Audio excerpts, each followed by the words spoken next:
Hello बहिणींनो, आज आपण केसांसाठी तेल बनवणार आहे। त्यासाठी मी घेतले आहे कडुलिंबाचा पाला। कडुलिंबाचा पाला आयुर्वेदामध्ये याला इतकं महत्व आहे की ह्याचा जर ज्यूस आपण घेतला तर कुठलाही रोग त्याच्यामुळे प्रतिकारक शक्ती ह्याच्यामुळे वाढते आपल्या रोगांची।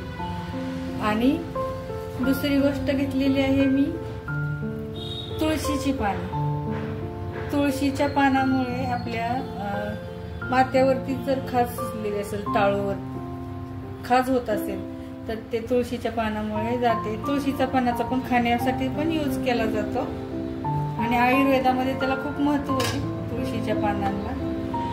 आणि कढीपत्ता आपल्या केसांच्या कलर साठी खूप फायदेशीर आहे।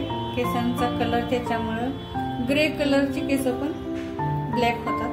आणि हे मी थोडेसे धने घेतलेले। धन्यांच्या बियांचा तर खूप फायदा आहे केसांसाठी। त्याच्यात कॅल्शियम असतं आणि फॉस्फरस असतं जे केसांच्या मुळांना मजबूत बनवतं आणि आरोग्यदायी केस बनवतं। केसांच्या मुळांना जे पौष्टिकता हवी असते ती त्याच्यामुळे मिळते। रक्त संचार वाढतो।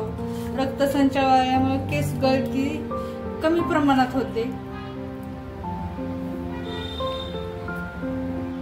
तर आपण पहिले आता खोबरेल तेल मी घेतलेलं आहे पॅराशूटचं। तुम्ही वर्जिन तेल पण घेऊ शकता। तर हे आपण गरम करणार आहे। गरम झाल्यानंतर मग आपण त्याच्यात एक एक वस्तू टाकायची। हे कडुलिंबाचा पाला ना त्याच्यानं केसांमध्ये कोंडा पण होत नाही।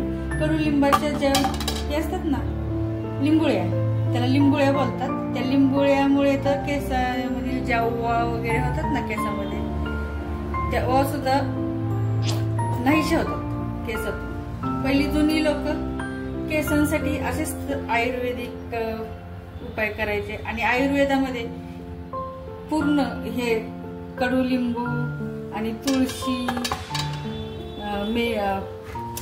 धना ह्यांना खूप महत्व आहे। तर आपण एक एक वस्तू टाकूया। पहिले आपण कडुलिंबाचा पाला टाकूया। कडुलिंबाचा पाला हे बारीक करून पण टाकू शकता, पण मी असंच ते हे करणार आहे, त्याच्यात फ्राय करणार आहे। आणि ते मी 2 दिवस ते त्याच्यातच ठेवणार, नंतर मग तेल गाळून घेणार आहे। आता आपण तुळशीची पानं टाकूया। आणि कधी पण कुठलंही आयुर्वेदिक तेल बनवल्यानंतर अशा काचेच्या कंटेनर मध्ये ठेवायचं। का तर काचेच्या कंटेनर मध्ये ठेवल्यानंतर आपल्याला ही काचेचा कंटेनर उन्हामध्ये पण नेऊन ठेवता येतो आणि प्लॅस्टिकचा वगैरे वापरलं तर ते प्लॅस्टिक हानिकारक असतं। म्हणून कधी पण तेल कुठलंही बनवलं तर काचेच्या कंटेनर मध्ये ठेवायचं। आता आपण टाकूया ही कढीपत्त्याची पानं।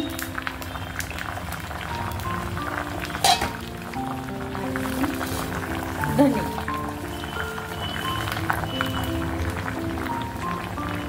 कोथिंबीरचा पण यूज केला जातो का तर त्याच्यामध्ये ना केसांच्या मुळांना रक्त पुरवठा होतो। धन्यांचा पण वापर केला जातो। आता ह्याच्यातलं जोपर्यंत पाणी सोकत नाही तोपर्यंत आपण हे तेल कढवत राहायचं।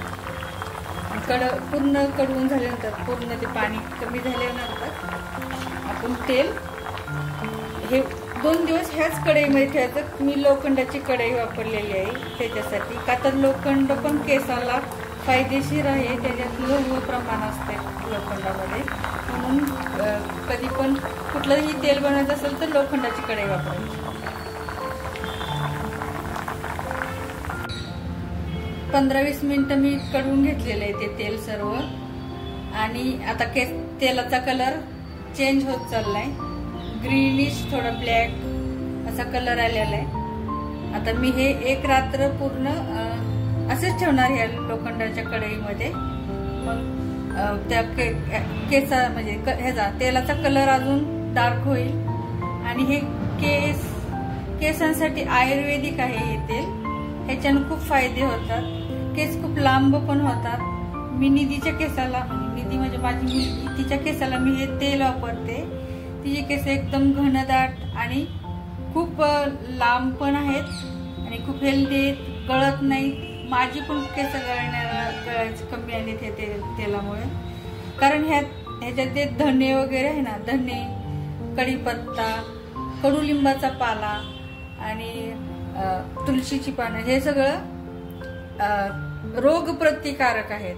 ह्याच्यानं रक्तसंचार, आपल्या केसांच्या मुळांना रक्त पुरवठा होतो, त्याच्यामुळे केस गळती कमी होते. आणि आता ते झाल्यानंतर, पूर्ण तेल झाल्यानंतर मी या काचेच्या कंटेनर मध्ये भरून ठेवणार आहे. हे 1 महिना तरी मला तेल जाईल. थोडं थोडं लावायचं, रात्रभर तेल लावून ठेवायचं आणि मग सकाळी शॅम्पू नका वापरू, शिकाकाई रिटाने केस धुवून टाका. मी जो शॅम्पू बनवला होता ना, शिकाकाई रिटा, आवळा, तसा प्रकारे शॅम्पू बनवा आणि मग केस धुवा. कारण बाहेरचे शॅम्पू आपण जर वापरले तर, आता थंडीचे दिवस सुरू झालेले आहेत, तर थंडीच्या दिवसात बाहेरच्या शॅम्पूने आपल्या केसामध्ये डॅन्ड्रफ होतो. त्यासाठी तुम्ही माझा तो व्हिडिओ वॉच करू शकता. त्याच्यामध्ये मी शॅम्पू बनवलेला आहे. त्या शॅम्पूने केसामध्ये डॅन्ड्रफ होत नाही आणि केसाच्या ग्रोथसाठी पण तो खूप फायदेशीर आहे. कारण त्यात मी आवळा पण वापरलेला आहे. आवळा केसाच्या कलरसाठी पण तो फायदेशीर आहे.